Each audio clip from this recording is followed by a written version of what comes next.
found a way to beat Styles Zeri, and I'm not entirely sure if they will this game.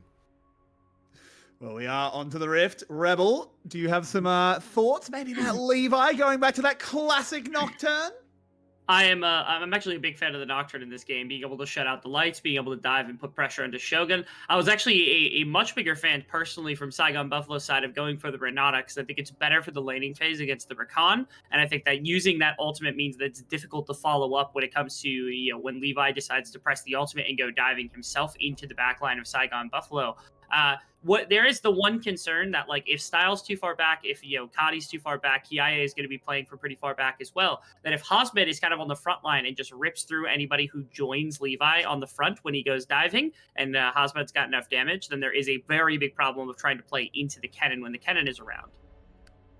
And I think I need to address this historic elephant in the room, because we have a lot of viewers today that aren't really VCS followers or fans. So you might look at Levi and see his Nocturne and say, wow, that is iconic, right? 2017 Worlds, probably the famous Nocturne game in existence, if you count all of League. But it's not really that much of a Levi pick in the last few years. Yes, he picked it again 2019 Worlds, and they actually won the only game they won that tournament when he was playing this champion. But other than that, he usually goes for a little bit of a different style. He had his AP jungle phase, then he also had his complete farming jungler phase, which Nocturne actually should fit right into, but he didn't really play Nocturne all that often. So yes, I know you are thinking of 2017, but we're 5 years later now, so let's see if Levi can repeat some of that success.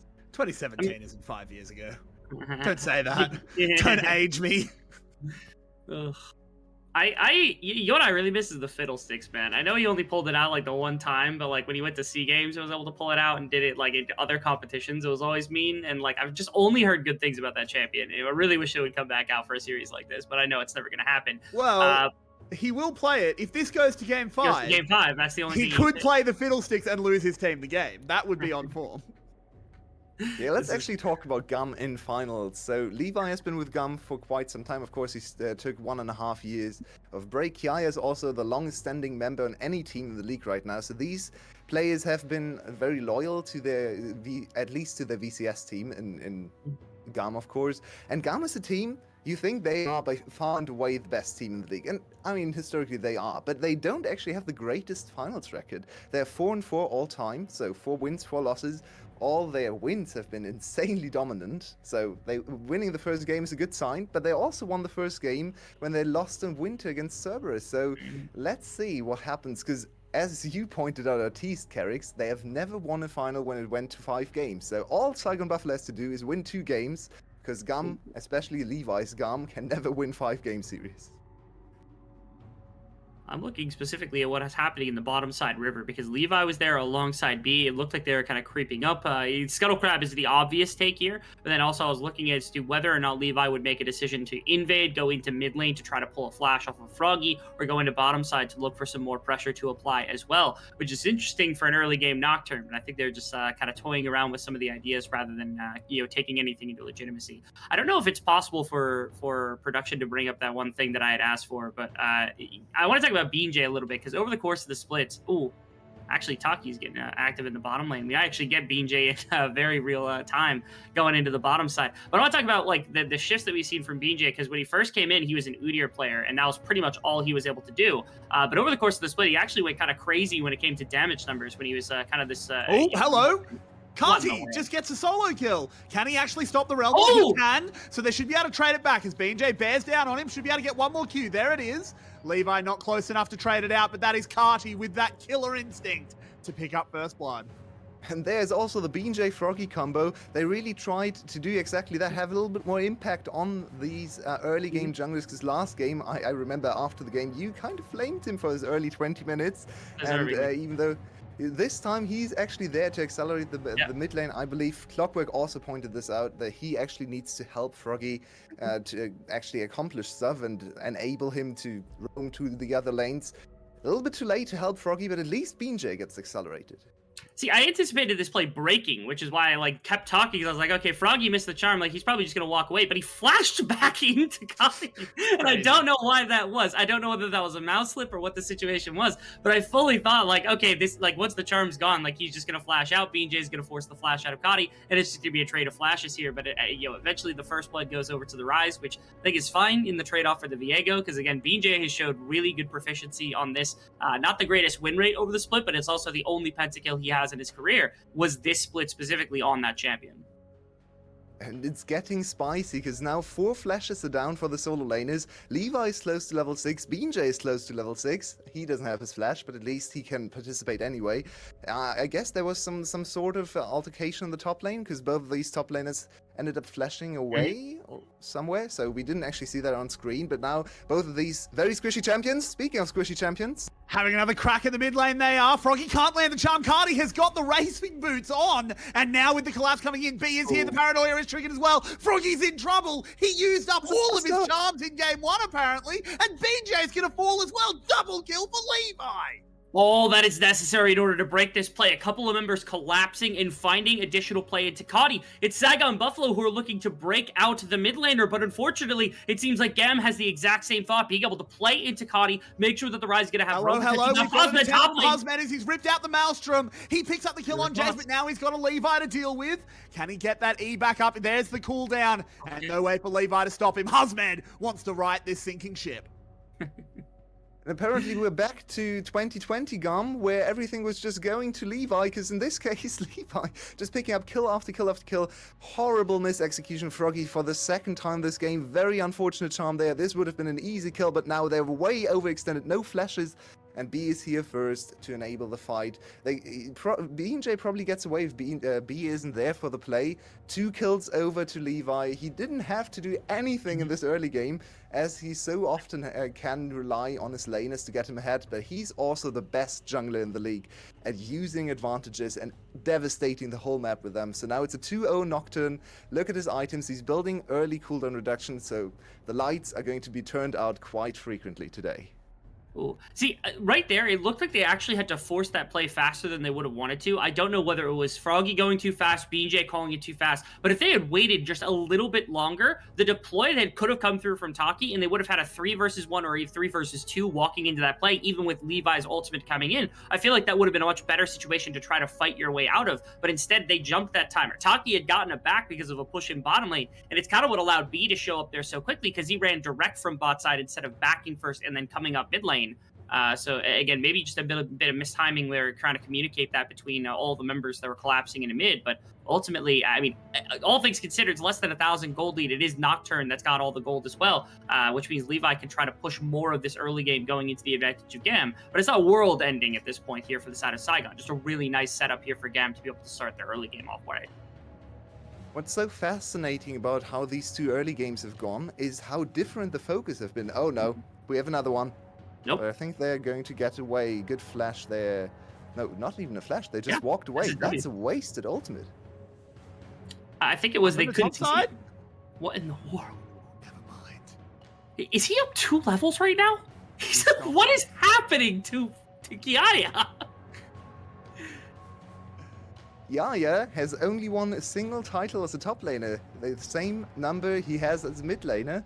So even though he's far and away the best top laner and he has once again crowned himself MVP, at least for the VCS English community, it seems like there are some jitters maybe coming into his play. First game wasn't too impressive. Second game he's getting solo killed. He's getting completely shoved out of the lane from Hasmid.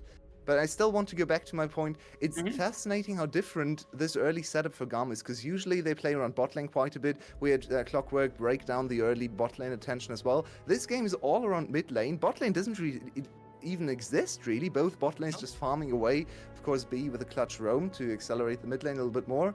But this now is a completely different look. And I want to call this, if they win this game, it's basically telling Saigon Buffalo, we can beat you through anything with any means necessary, because we don't rely on one single strategy. We can just go to any lane and beat you. Carty. Brutalizing him. Truly. if some of the early ganks kind of work out, maybe this is a different kind of look in the mid lane. But it seems like Cotty, who's favored the Rise for a good amount of the split in terms of his ability to play, has been banned out quite a bit as well. Maybe that's the fullest intention here. It's just being able to pull out a pick like this in a game. Makes it so easy to play into because he's got gank set up. He's got a lot of wave clear to work with. Being able to break him out to use that realm warp effectively is also something to pay attention to as to whether Cotty's able to do that. Ooh. Bit of action here. Levi and B really wanting to get a effective across the map just as fast as they can. So something I want to throw to you your way is you were in the first game, you were pointing out Garm's vision and how good they were at it. With the way this game is setting up, where Husmed is the bright light for SGB, I think it's going to be really hard for him to do his job if that vision setup remains strong. Yeah, exactly. I actually want. Oh, never mind. Husmed, He's doing some of his job. Yep, he is still smurfing on Kiaya, but I definitely want to talk about Cannon in the later stages of the game. So there are one positive and two negatives for Husmed to consider here. The positive: no one in the enemy team has exhaust. I always talk about this because I think it's the easiest counter to this champion available. No one brought exhaust, no one has spellbook, so he's not going to get exhausted. That's great, especially when he's not only CC bot, but also able to win the team fights through his acceleration.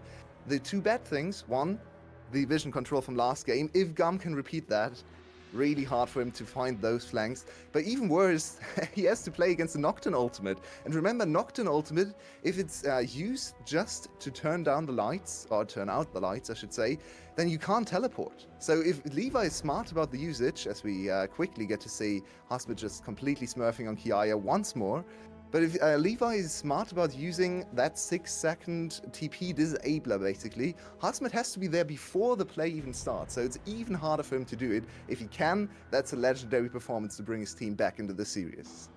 To me, it's a testament to exactly what Carrix was trying to pitch you just a second ago, which is vision control. Not only for Saigon to be able to have their own vision establishment inside of wherever it is they're trying to play on the map, but to ensure that there's no way for Gam to get Nocturne into a really kind of tricky place where there's no setup for Husmed to be able to do anything, right? If you're inside the river, you have an understanding where the enemy team's coming from if you've got proper vision setup. Are they coming out of mid? Are they coming out of their own jungle? You can position your file properly for something like this. But if you have no vision control, if you're playing into Gam, it makes it very easy for Levi to turn off the lights and make it difficult for Husmed to find a really good ult. Froggy in a little bit of trouble as they've already used the Rakan ult. There's the Paranoia now going in, but he just spirit rushes out of there, successfully diffusing a lot of ultimates. What can SGB accomplish on the other side of the map? Oh, Taki, that was a bad overstep. But the collapse is possible as Viego is moving in. There's a rocket as well and a charm. Nice. They lock B down. No counterplay available. Then they want to keep going. BJ going deep. Has the reset Heartbreaker to get out of there though. Rakan professional BJ coming in here, being able to swap champions with his support, I'm sure something that they would like. But a nice little kind of engagement because, like you had said, ultimates burnt out of that situation meant it very easy to do this. They're going to run down mid lane now as well. Yeah, they're moving on to Cardi, but the flash will be good enough to get him out of there, but resources being expended. SGB fighting back well, and they have the gold lead. SGB really turning up for this game. They're also going to halt the Dragon Snowball here. That is crucial, because last game, remember, we were looking at the Ocean Soul, and yes, it wasn't quite as devastating as I initially thought it would be, but getting on top of those dragons is always a good thing to do. It looks amazing here. Froggy bought so much time. Then BJ, he really didn't want to show his support there, because Taki immediately gives him the Silas emote, because he is, of course, a professional Rakan player. BJ not so much, so maybe don't take Rakan again in the next fight, or get out of that skin as quickly as possible. Still 2-1 now for BJ. Last game was another really strong Viego performance, and if he's able, from Levi of course in the last game, if he's able to replicate that kind of success, Viego might just rise to first pick priority. They're having another crack at Kiaya, but he's got friends coming. There's the Slicing Maelstrom. They do pick up that first kill, but they need to take out Levi as soon as possible. But the shields come in. That's good. It's only going to be the trades. B left alive, but BJ doesn't want to go under tower. 2 for 1 in the favor of Saigon. all of a sudden in this game, everything is kind of shifted completely into top lane. After everything was quiet up there from our first game, pretty much all throughout, in this game, out of nowhere, like Hozbed has been dominating Kiaya, and then all of Saigon Buffalo just goes, hey, we have a winning lane. Let's go play around it as much as we can. BJ has abused that now 2 times to be able to find a couple of kills into Kiaya, to be able to punish Levi's early game, which just got punished even after the ultimate, because again, Cannon pops the ultimate, you go in on him, you're getting stunned on your way out of that situation. And even though they end up with an advantageous numbers with B showing up, they killed 2 members in the process. Yeah, this is quite easy for Hozbed to set up. Of course, he's level 11, so that's a level 2 ultimate, and Levi on the other side just dives into the cannon ultimate. That's a 2-1 cannon he's diving into, level 11 cannon. B, once again, the support that's there, but just not quite able to turn this fight around in time. So we are looking at SGB accelerating through top lane, and I want to actually mention the fact that the 2 games Kiaya lost in the VCS split, only 2 games that Gun lost in the whole split, were both when Kiaya had really, really bad games. He played 1 game against Enper on SPTC, where he ended up 0-5, I believe, and the other game was, of course, against Hozbed, when he played Renekton into Hozbed's counter pick Vayne and ended up 0-7, if I remember correctly. So this is starting to feel a little bit like that. Our MVP, rightfully, a rightful MVP, is struggling here. Saigon Buffalo looks like just a completely different team when Hozbed's on form. There were a number of games this split where it felt like Hozbed was just like invisible, or he was quiet, or his laning phase wasn't going as well as we wanted. And we all know he's a stud, but like there were games where it legitimately felt like he was not quite at that level, even questioning sometimes whether he was like that consistent top 3, top 2 top laner within the split. Definitely came to mind a number of times on our broadcast. This is not the case. This is the Hozbed we wanted to see all split, to the point where he's contesting, like you said, that rightful MVP, kind of getting bodied in this game. And like you said as well, Kiaya's bad games, but more specifically, Hozbed's incredible games are the ones that we always love to be able to talk about. And this is one of those very, very directly kind of incredible stuff already from the top laner, one of the more veteran players here on the side of Saigon. One thing I want to bring up, a little bit of history, is of course Froggy. He is this player that we put so much emphasis on, and we on the broadcast team were sort of saying, look, Cardi, he's a good mid laner. He's good, but he wasn't first team. Artifact was first team, and some of us, won't name names, definitely wasn't me, were saying he wasn't even second team. Froggy was. But so far in this series, it looks like Levi has control of that 5th dimension your way. Yeah, our 5th dimension, of course. Levi's not actually that impressive in terms of CS in this game, or even the last game, I feel like. So it's just Froggy giving up too many creeps when he's trying to roam. Last game he was actually ahead in creeps after the laning phase, and then fell behind later on as he gave creeps over to the other members, so you can't really fault him for this. This is a weaker performance for sure. He has messed up a lot of his early combos. We don't talk about the flash. It best goes unmentioned, but at least he recovered somewhat with the last time that he was able to throw out the play coming in from B. And at this point, he's probably just a C machine, and you can see he does actually offer quite a bit of setup. So if he's able to channel into inner Artifact and come in with a flash charm to turn the game around, like Artifact did, or just assist Hozbed and look at Hozbed as he solo kills the whole game away, then I think it's going to be fine for Froggy. I think Hozbed really wants to win, guys.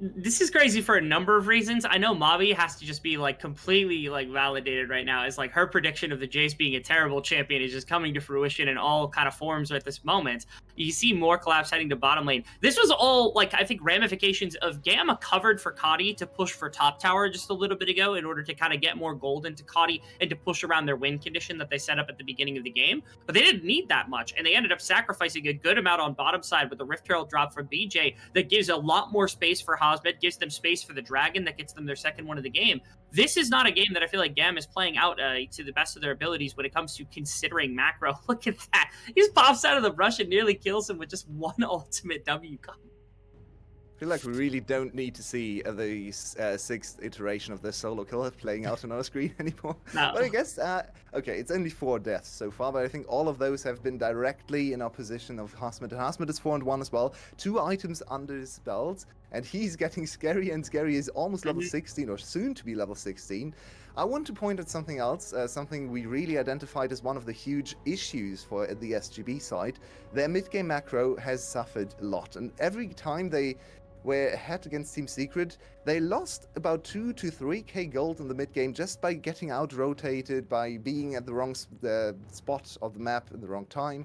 This game is different because their solo laners are easily able to just stand in side lanes and farm forever. Shogun hasn't really been on screen anywhere for the whole game here because he's just farming up.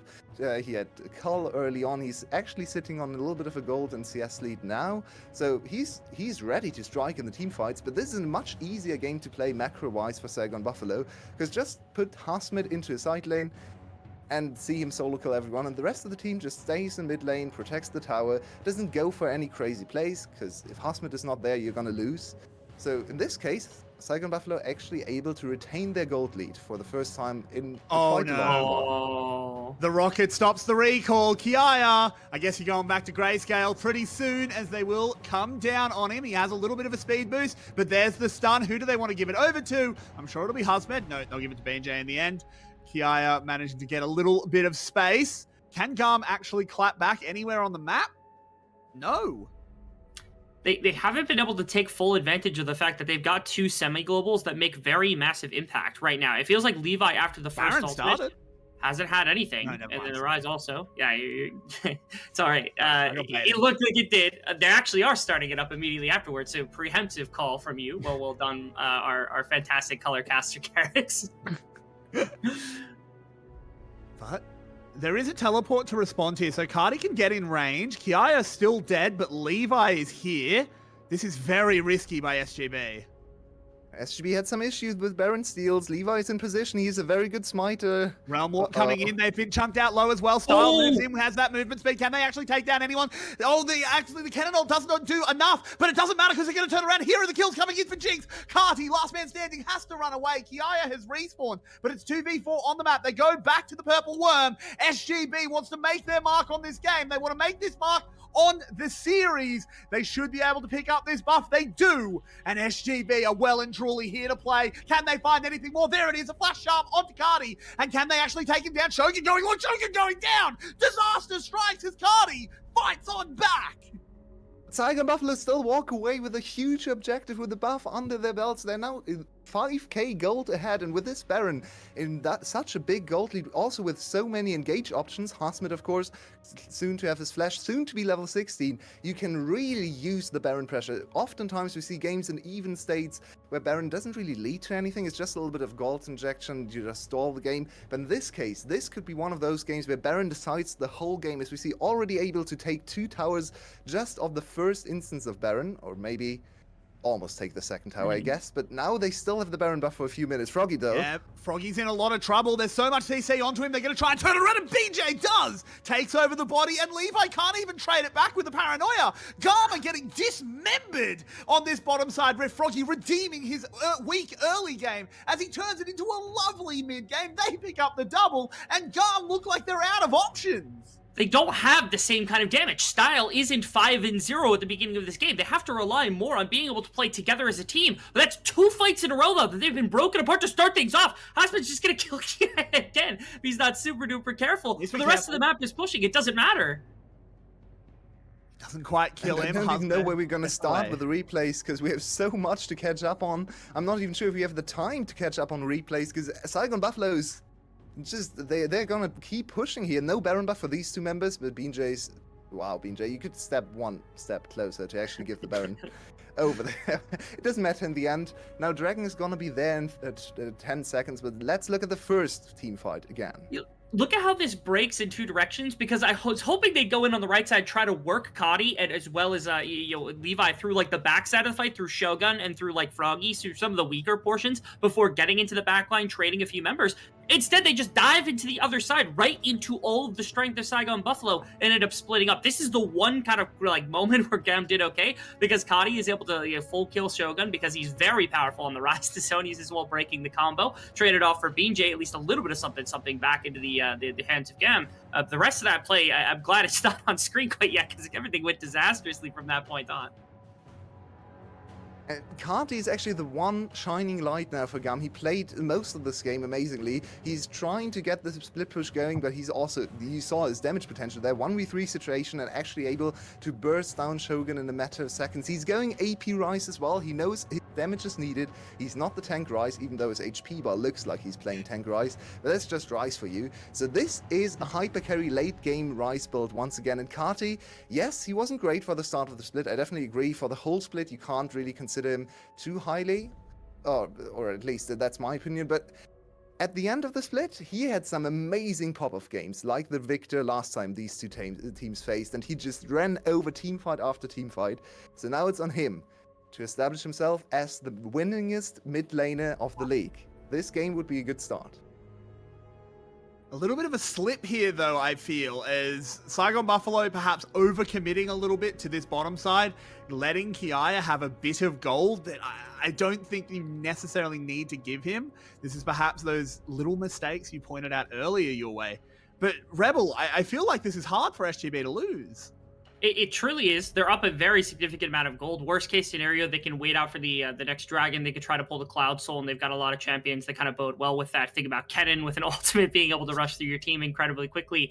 Right there, I'm actually less frustrated that they let Kiaya have the side tower, and more frustrated that they didn't realize there's 3 members covering and that they could have actually full gone into the bottom tower. They have to be careful because Kadi can always like show up with a Realm Warp behind them. Levi can show up from across the map, and so very respectfully they pull off because they already have enough of a gold advantage to not have to worry about it. Kadi is just kind of pushing freely in side lanes. Kiaya is doing the same thing. They're just trying to get a little bit of gold back with enough coverage from multiple members. But if Saigon ever catches on to this and they push on the other side of the map, I feel like it's going to be a base broken. And in splits past, Gum would just collapse in this situation.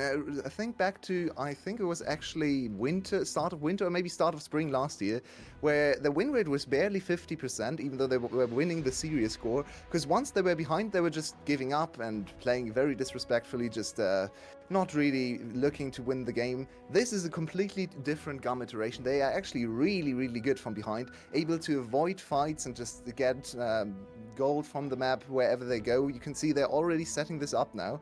And of course, Kiaya has to be careful because he's going to get solo killed every time he shows on screen. But at least Carty is now in a super powerful position. And if they're actually able to extend the game to a potential Elder Dragon, to another Baron, look at the items coming in. 3 items even for Kiaya, and the other carries on his team are ready to fight. 4 items for this Rise. He's level 17 as well, so fully scaled Rise. There is certainly damage to clap back if Saigon Buffalo overextends. Absolutely is. The team fighting has been the big portion of this game that Saigon has felt really dominant in, and they have multiple members you have to pay attention to because BJ is going crazy in this game. Absolutely ridiculous on the Viego. 6 kills as well as having like 3 completed items makes him a menace. Cosmed's the one you always have to mention because one good ultimate into Style, into B, into Kiaya in the backline, and they die. There is no responding to that. And on top of all of it, you still have Shogun for like the front to back. As long as Levi doesn't kill him in the front of the end of the fight, things actually go really well for themselves by working their way front to back through a fight. The Jinx opens up a lot of possibilities, although they're gonna have to wait a little bit longer because second Baron's gonna be necessary at minimum. If not, Dragon or Elder Dragon potentially also have to be on the board. Gam's not gonna make it easy for them to just take this game in one big fight and be able to walk into their base and take us into a game 4 potentially. The Baron has been started. Yeah, Saigon Buffalo just wants to accelerate through the Baron, but this is another potential steal or a big fight. Yeah, one of those two seems like it must be the result if Garm wants to come out on top. As the Baron gets lower and lower, Rocket goes in. There's the paranoia, but he can't actually see his way into the pit. Yes, he can. He doesn't go get the steal, though. Levi will fall. And on the other side of the fight, it's only a time catch going down, but Husband's on top of 3. He's snapping them down. The electric terrain is deployed. Only one answers back as Shogun gets a triple kill. They will walk up the mid lane, and Saigon Buffalo are here to play. And that's it. That's the end game. Go ahead. Husband with one of those legendary Kennen performances. We know the 17 kill Kennen game we had before. He is able to pull these out of his back pocket sometimes, and this is just a legendary performance from the top laner for Saigon Buffalo. And how many kings through history have it written on their grave, dead while hunting? Because it looks like Buffalo are some prey that will fight back. They gore the God Kings, and Garm can bleed.